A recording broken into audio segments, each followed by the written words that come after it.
So, my update for today.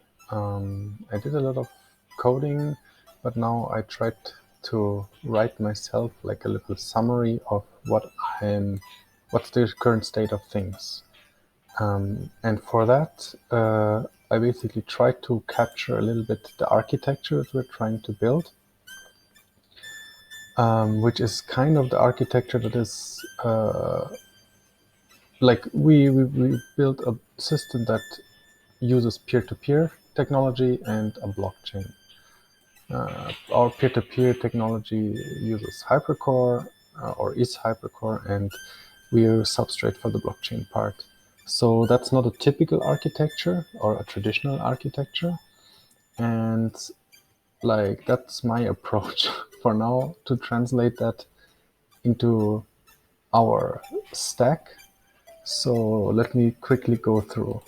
So I'm calling, or for now, we will then be calling this nodes. And a node can send and receive messages according to a protocol. And that's basically communicating to other nodes. A node in practice will later be a dot node, which means we or I can run one on my laptop, somebody else runs another node somewhere on a server on the internet or on their laptop. And what's special with a node, it's represented by a root process, like a process that you start in your system, which exclusively owns a database. So in our case, that means a data structure based on hypercores, where you have the private key to write to that database. So of course, a node can start and stop more sub-processes, and they can do the same, which means we end up with a process tree, and where each tree process in our architecture or in our stack will be able to make state machines, and those have exclusively controlled database partitions in that database. So that's currently how we're trying to model things. Next, those state machines can connect to other state machines through protocol messages. So each state machine in a way defines a protocol where the state machine transitions from one state to another when it receives a message. But when it transitions, it can also send out messages to other protocols, to other state machines, which might receive them again as input messages, which might transition them.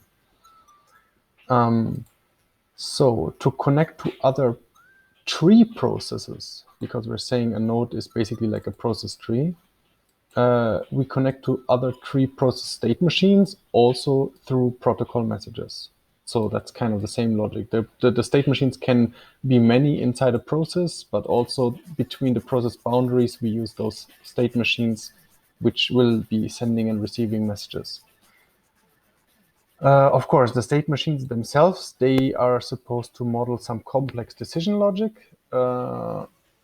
and state machines send and receive protocol messages from other state machines. That's kind of what we said already. And now when a state machine receives a message in given internal states, like they might be in many states at once, like a parallel state machine. So a state machine can, based on receiving a state, can update their database partition.